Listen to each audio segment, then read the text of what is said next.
हाय बच्चों, शुभोदय, good morning everyone.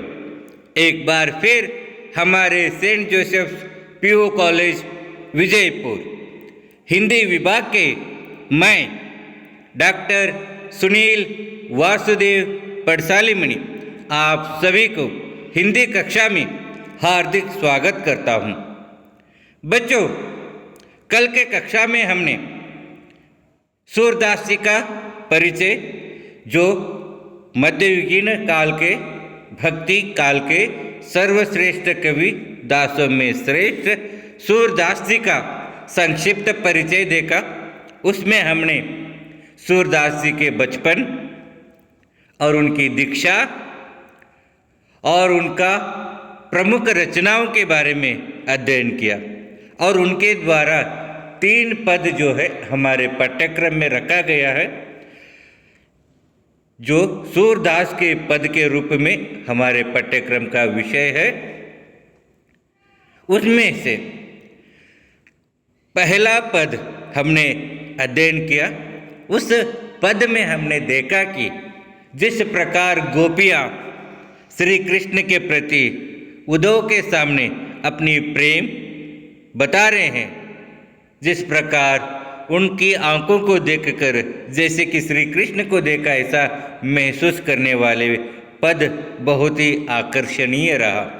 उसमें गोपियों की विरह वेदना, उनके शरीर की हर एक अंग अंग में श्री कृष्ण बसे हुए हैं, ये साफ रूप से हमें पता चल जाता है।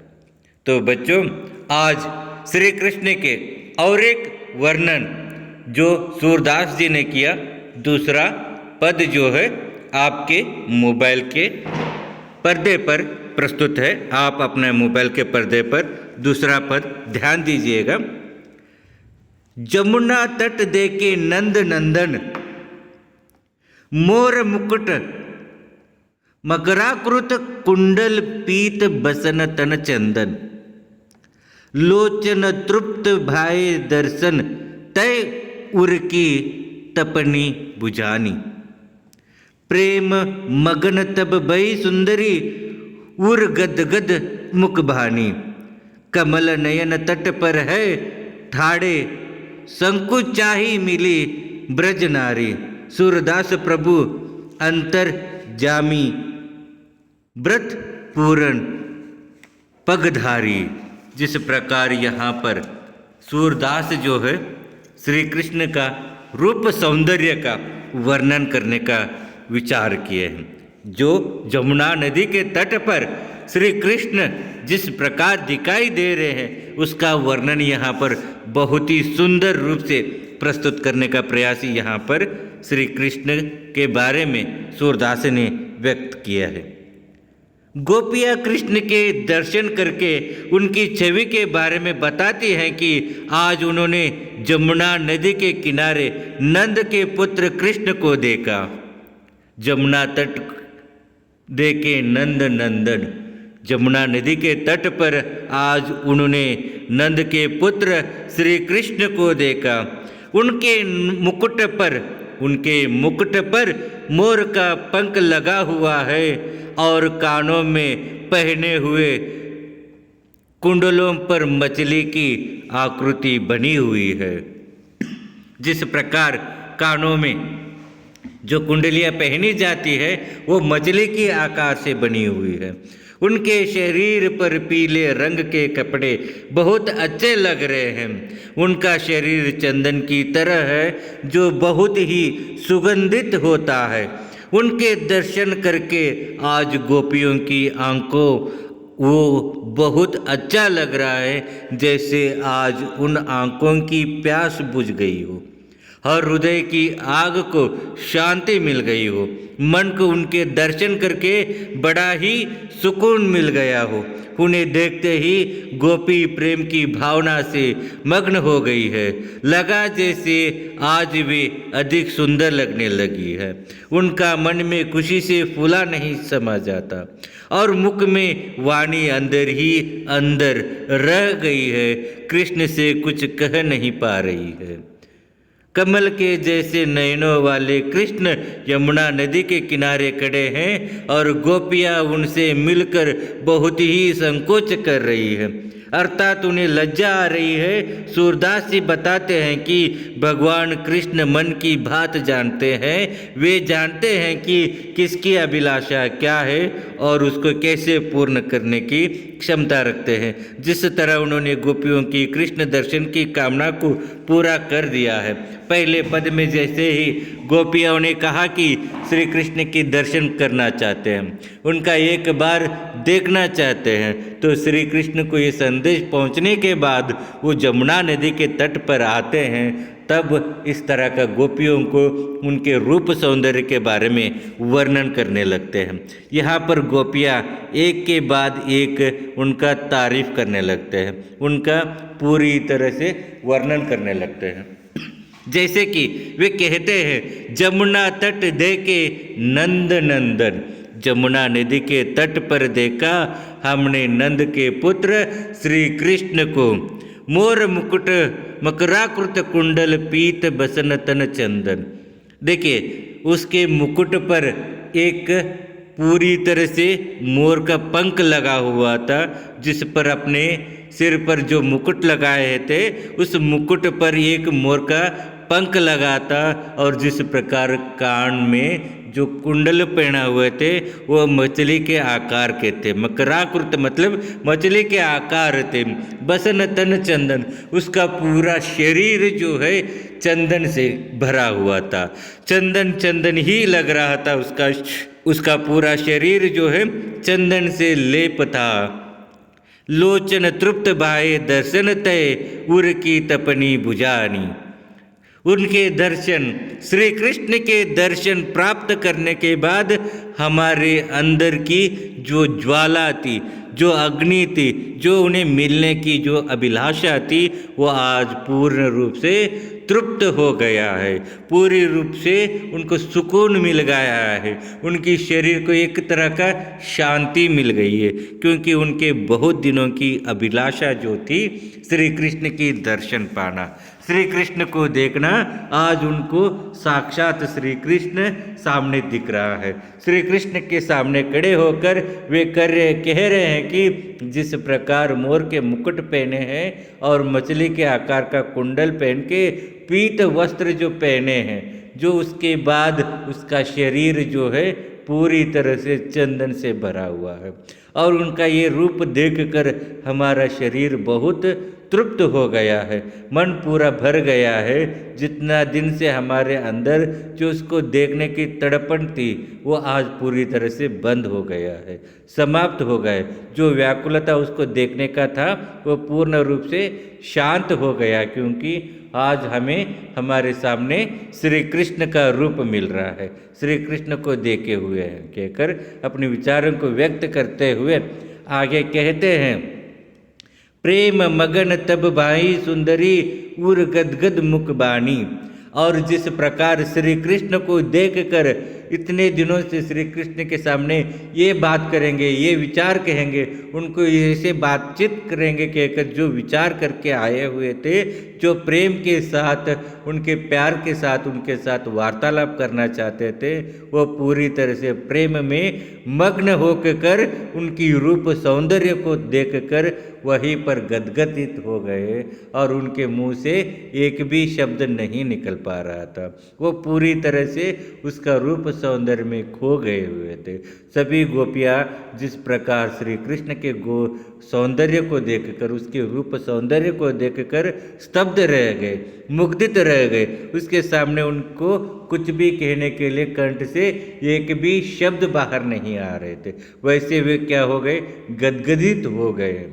कमल नयन तट पर है टाड़े, संकुचित मिली ब्रज नारी। जिस प्रकार उनको आंखों को देखकर, उनकी रूप सौंदर्य को देखकर वो संकुचित हो गए, लज्जित हो गए, शर्मिंद हो गए, क्योंकि ऐसे रूप वाले, ऐसे सुंदर शरीर वाले श्री कृष्ण के सामने हम कैसे बातें करें, उनके सामने हमारे विचारों को कैसे रख सकते हैं। पूरी तरह से शर्मिंदा में आ गए, पूरी तरह से लज्जित में आ गए। वे कहने लगे बाद में यह कि हमसे तो कुछ नहीं कहना नहीं होता, सूरदास प्रभु अंतर्जामी ब्रजपुरन पगधारी।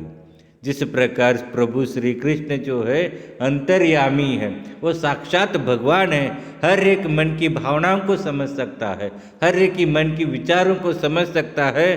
तो क्या हमारी समस्याओं को, हमारे विचारों को क्या वो नहीं समझ पाएगा? अवश्य समझ पाएगा। हमें बोलने की आवश्यकता नहीं है, क्योंकि श्री कृष्ण हमारे लिए आराध्य है। आराध्य के भी भक्तों की जो मनोकामना है वो अवश्य पूर्ण करते हैं।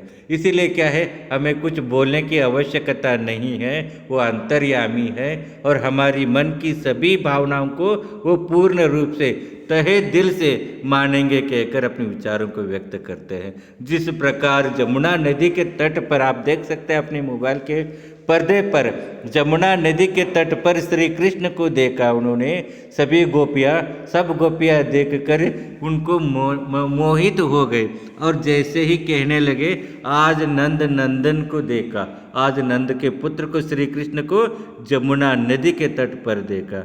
उसके मुकुट पर मोर के एक पंख है और कानों में कमली मछली आकार का आप कुंडली देख सकते हैं और पीले वस्त्र पहने हुए हैं और पूरी तरह से उसके शरीर चंदन से युक्त है। जिस प्रकार श्री कृष्ण के रूप सौंदर्य को देखकर उनके मन को बहुत आनंदित होता है, बहुत ही खुशी का महसूस होता है और बहुत दिनों की उनकी मन की आग जो है आज बुझ गई है, उनकी बहुत दिनों की मनोकामना जो है आज पूर्ण हो गई है, ऐसा वे अपनी प्रति विचारों को व्यक्त करते हैं। और उतना ही नहीं, वे आप देख सकते हैं उनको देखकर उनको सामने कुछ कहने के लिए शब्द नहीं आ रहे, बस उनका रूप सौंदर्य देखते सब लोग एक साथ खड़े हुए हैं, उनकी रूप के बारे में, उनका रूप को देखते हुए वहीं पर खड़े हुए। और कुछ यहाँ पर तो शर्मिंदा भी हो गए कि इसके सामने हम लोग कैसे बातें करें, इतने सुंदर श्री कृष्ण के सामने हम कैसे अपने विचारों को व्यक्त करें कहकर अपनी मन की भावनाओं को यहाँ पर व्यक्त करते हुए कहते हैं हमें श्री कृष्ण के सामने कुछ कहने की जरूरत नहीं है, क्योंकि श्री कृष्ण तो अंतर्यामी है, भगवान है, वे हमारी मन की भावनाओं को अवश्य समझ सकेगा। इसीलिए क्या है, हमें कुछ कहने की जरूरत नहीं है कहकर यहाँ पर सूरदास जी जो है अपने दूसरे पद में श्री कृष्ण के रूप सौंदर्य का वर्णन बहुत ही सुंदर ढंग से प्रस्तुत किया है, जिन रूपों को देखकर सभी गोपियाँ मुग्धित होकर वहाँ पर शांत रूप से बैठे हुए हैं। जिस प्रकार वहाँ पर सभी गोपियाँ जो है श्री कृष्ण का आनंद का मजा ले रहे हैं, रूप सौंदर्य का मजा लेकर वहीं पर स्थित है। जिस प्रकार सूर्य को सामने किसी का तुलना नहीं की सकती, उसी प्रकार जो है श्री कृष्ण का रूप सौंदर्य को किसी के साथ वो तुलना नहीं करना चाहते। श्री कृष्ण तो श्री कृष्ण ही होता है, उनके सामने हमारी मन की भावनाओं को कहने की जरूरत नहीं है, वे साक्षात भगवान होने के कारण से हमारी सभी मनोकामनाएं अवश्य पूर्ण करेगा कहकर अपने विचारों को इस पद के जरिए सूरदास जी जो है व्यक्त करने का प्रयास किया है। इस प्रकार आज सूरदास जी के द्वारा रचित दूसरा पद का अध्ययन हमने देखा। इसमें सिर्फ क्या है, श्री कृष्ण के रूप सौंदर्य का ही वर्णन है। तो आज के लिए इतना काफ़ी है। कल के कक्षा में श्री कृष्ण के और एक रूप के बारे में सूरदास जी ने क्या बताने का प्रयास किए हैं उसका अध्ययन करेंगे। आज की इस कक्षा में मेरे साथ जुड़े रहने के लिए आप सभी को बहुत बहुत धन्यवाद।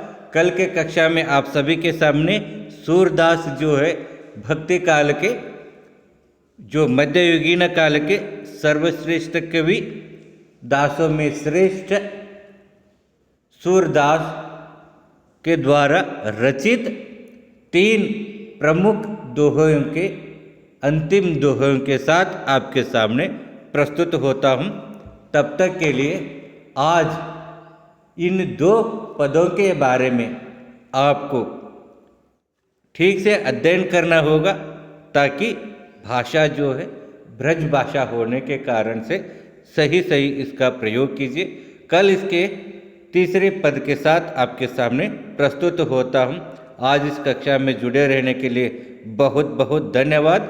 कल के कक्षा में फिर मिलेंगे, तब तक के लिए धन्यवाद।